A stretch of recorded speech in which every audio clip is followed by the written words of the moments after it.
there's no downside to wearing a mask. White House officials continue to stress the importance of wearing masks and say how it can help us turn things around. There is nothing in the data that would suggest that kids being back in school is dangerous to them. Plus, the Secretary of Education echoes President Trump saying kids need to return to schools. We'll have the latest on our local school districts' plans for the fall. And Florida sets a new daily record with over 15,000 cases reported in one day. That didn't stop Disney World from welcoming guests for the first time in months. Plus, I hope you stayed cool today because we saw record-breaking temps in Palm Springs. We'll tell you what the next 7 days looks like coming up.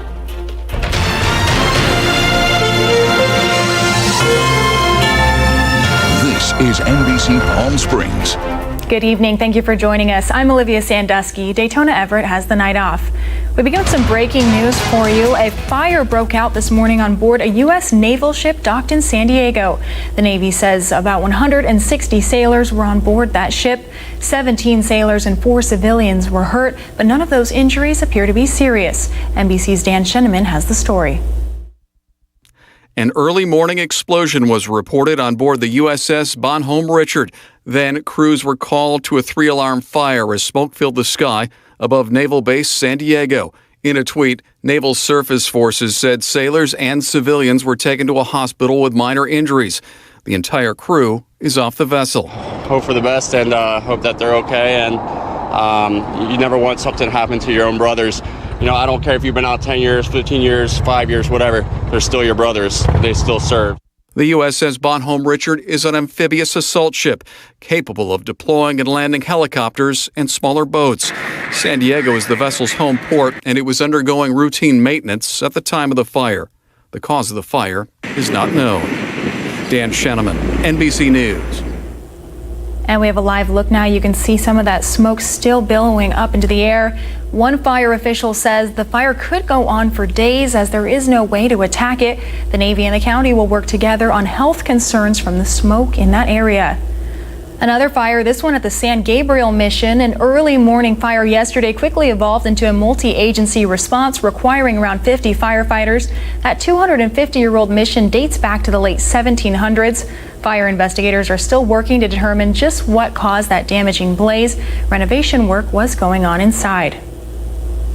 And we have a live look now from our Agua Caliente Casino cam on a day that just shattered the records. Unfortunately, not what we wanted to hear. We'll send it over to Taylor Martinez with a look at your AccuWeather forecast. That's right, Olivia. Looking at our almanac for this Sunday, as Olivia said, we did break that record high of 120 that was first set back in 1958, and we last saw it in 1985. We broke it with that 121 today, and even our lows are pretty much a lot higher than normal. Looking forward to tomorrow, though. It's gonna slightly cool down, not too much. We're seeing 114 tomorrow, some very slight winds. If you're trying to do something on your Monday morning, get out there and do it early. Sunrise is at 5:46. Looking at our next 3 days, brought to you by Comfort Air. As I said, 114 tomorrow with a low of 80. 109 on Tuesday, seeing some relief there with a low of 76. 108 on Wednesday with a low of 78. We'll tell you about your next 7 days coming up. All right, thank you, Taylor. With those record-setting temperatures in the Coachella Valley this weekend, cooling centers across the area saw visitors trying to beat the heat. There are 4 cooling centers in the Coachella Valley: Martha's Village and Kitchen, Coachella Valley Rescue Mission, Coachella Senior Center, and Well in the Desert. For cooling center locations, you can visit the link you see on your screen.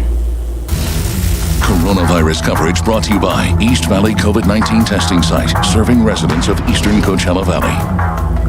Coronavirus case numbers continue to set records in the U.S. Florida today reported over 15,000 cases, a single-day record for a single state. And the U.S. saw over 66,000 cases on Friday, over 60,000 for the past 3 days.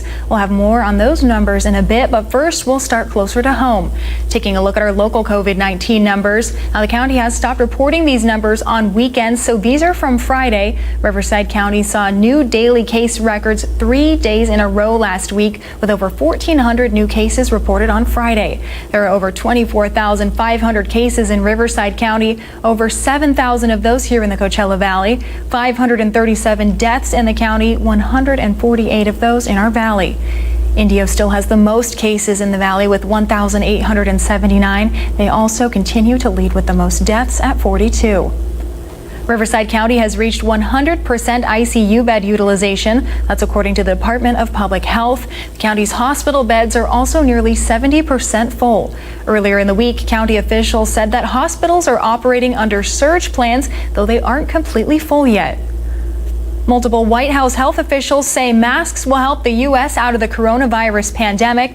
Admiral Brett Giroir, the Assistant Secretary for Health at the U.S. Department of Health and Human Services and member of the White House Coronavirus Task Force, says there's no downside to wearing a mask. He responded to a previous claim by President Trump that wearing a mask is a, quote, double-edged sword.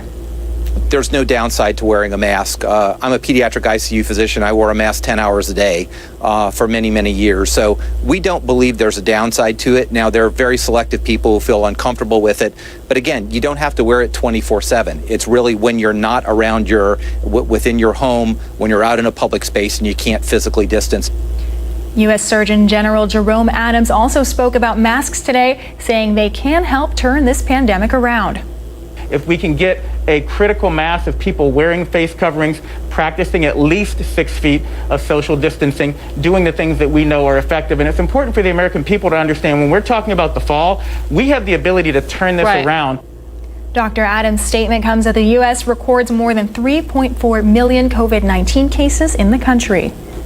The Secretary of Education is echoing President Trump's push to reopen schools. The president and the White House recently urged the CDC to revise its school reopening guidelines, but the agency's director said last week that they will not be loosened. The Education Secretary says the guidelines are meant to be flexible and there's nothing to indicate children would be in any danger. The CDC guidelines are just that, meant to be flexible and meant to be applied as appropriate for the situation. There is nothing in the data that would suggest that kids being back in school is dangerous to them. Kids need to be in school. They need to be learning. They need to be moving ahead, and we cannot be paralyzed and not allow that or not be intent on that happening. The CDC guidelines for schools to reopen include keeping desks 6 feet apart and the use of cloth face coverings. The CDC also suggests the closing of communal areas like dining rooms and playgrounds and the installation of physical barriers like sneeze guards where necessary. As discussion over schools restarting continues on the national level, here in the Coachella Valley, school districts are preparing for the new year. Distance learning seems to be the option for most schools, but the main question everyone is facing is how long will it last? Our Nico Payne explains more. Good evening, Nico. As many schools prepare for the new school year in August, there are still many questions surrounding remote learning and how it will look moving forward. After many meetings and much planning, school districts in the Coachella Valley have decided to begin the year with online classes. Our Board of Education approved a proposal for all students to begin in a distance learning platform with a transition to a hybrid in-class and distance learning program once conditions allow. Palm Springs Unified School District also making it clear that once the hybrid model starts, it will be optional. The distance learning option will remain an option for the entire school year. The phase-in approach to this program would likely mean that we would begin with bringing back some groups of students first. Palm Springs Unified has also released sample schedules on their website of what online distance learning and hybrid learning will look like, though they have not been finalized. Desert Sands Unified School District will be following suit, beginning with online learning and moving to a hybrid model at a date still to be determined. Their board meetings have been heavily centered on strict safety measures, including wearing face coverings and social distancing. And the Coachella Valley Unified School District will be holding a public forum via Zoom on July 14th to discuss their options for reopening schools. Palm Springs Unified officials acknowledged that distance learning in the spring was tough, but assured that changes will be made and programs will be more involved. We will have all of our students engaged with their teachers in live instruction daily, along with independent lessons, assignments, and projects aligned to district guidelines. And for more info and all the latest information for each school district, you can head to our website, NBCPalmSprings.com. Reporting in studio, I'm Nico Payne. Thank you for that report, Nico. Coming up after the break, Florida sets a new record for daily cases in any state. We'll give you more information about that. Plus, President Trump wears a mask for the first time in public. We'll have reactions coming up after the break.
The search for missing Glee actress Naya Rivera continues today. Several dive teams and cadaver dogs continued efforts to find her 4 days after she presumably drowned during a boating trip with her 4-year-old son. Rivera rented a boat at a Ventura County lake about an hour north of Los Angeles. Officials say the boating vendor discovered the vessel on the lake. Her son was asleep on board wearing a life jacket. Authorities say another life vest and Rivera's purse and ID were on the boat as well. Ventura County Sheriff's Office investigators later announced that Rivera likely drowned. A grim new milestone has just been reached in the fight against COVID-19. Florida has now posted the highest single day of coronavirus cases by any state. That's 15,299. And in places like Miami, the virus is considered to be out of control. Whitney Wild has more. This is an American tragedy. A number that not even New York saw during the height of the pandemic in its state. 15,299. That's the number of new coronavirus cases the Florida Department of Health reported Sunday, making it the highest number of cases recorded by any single state. With more than 7,500 COVID patients hospitalized, medical systems are struggling to keep up and running out of ICU beds. We definitely had a sharp increase in the number of people going to the hospital.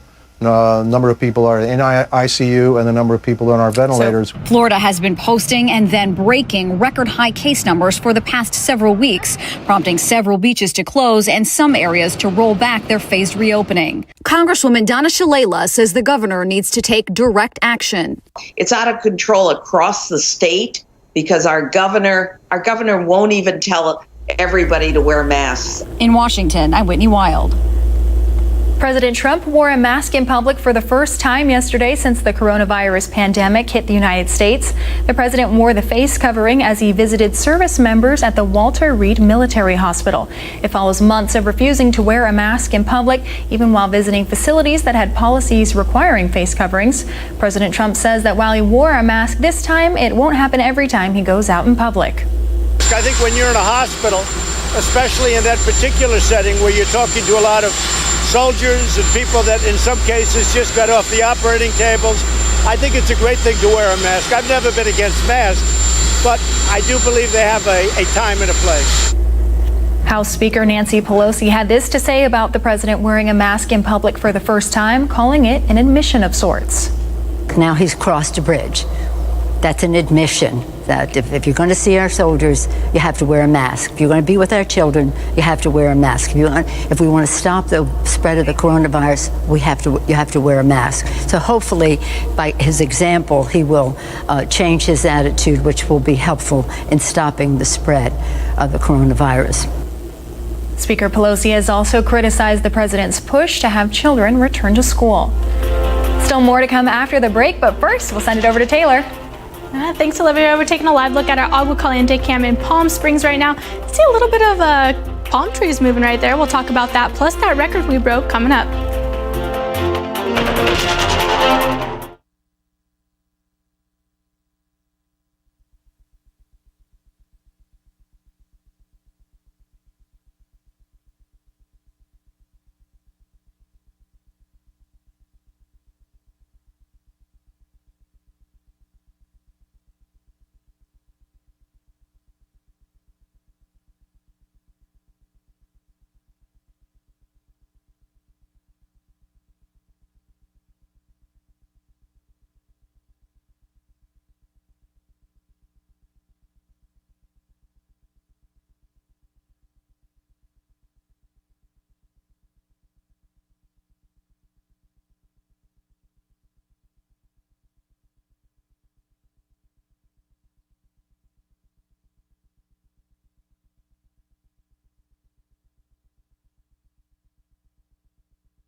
Martinez in for Mike Everett. He'll be back in just a few days, I promise. We're taking a live look right now at our Walter Clark Highway 111 cam. Very quiet out there. Most people are probably staying indoors because of those record-breaking heats we saw today.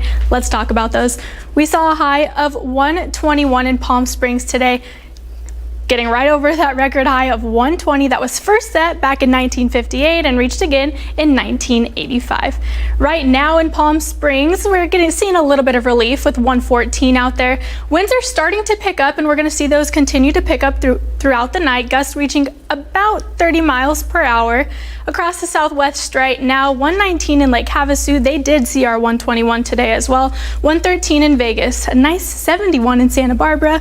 We're just teetering with those high 70s and low 80s along the coast. A little closer to home, 114 in Thousand Palms, Palm Desert, and Palm Springs right now. 112 in Desert Hot Springs, 104 in Joshua Tree, 81 in Big Bear, 73 up at Mount San Jacinto. Satellite, you saw a little bit of cloud coverage on that Walter Clark cam. Here's what you're seeing. That's going to continue to push its way through from the southeast. And as we saw, it's hot across much of the southwest. We're seeing dangerous heats out there, which brings us right to those heat advisories we have here in the Coachella Valley. We do have an excessive heat warning in place that'll go out of place tomorrow night a little more inland. They're seeing a heat advisory as well that will expire tonight. And here's what tomorrow's looking like. 87 at 6 a.m. before we quickly get up to 112. Those dew points teetering with the high 40s, low 50s, a little bit more moisture out there than we usually see, but not too much. Highs tomorrow, 105 in Joshua Tree, 101 in Cabazon, 80 in Big Bear, 114 in Thousand Palms and Palm Springs, 115 in Palm Desert. As for Tuesday, we're seeing a bit more relief. You can all be happy about that. 79 in Big Bear, 101 in Joshua Tree, 109 in Thousand Palms and Palm Springs, 110 in Palm Desert. Now looking at our next seven days, brought to you by Comfort Air. 114 tomorrow with a low of 80. Before we see some relief, Tuesday and Wednesday, we're seeing 109 on Tuesday, 108 on Wednesday before we slightly start to heat up coming into the weekend, 110 on Thursday and Friday, 111 on Saturday, 112 on Sunday.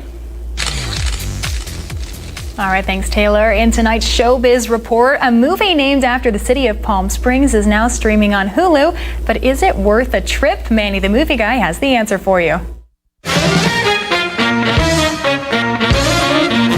Hello, movie buffs. Come with me to a wild and fun trip to Palm Springs.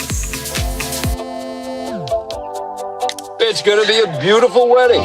This one has it all, a wedding movie, a romantic comedy with a sci-fi twist.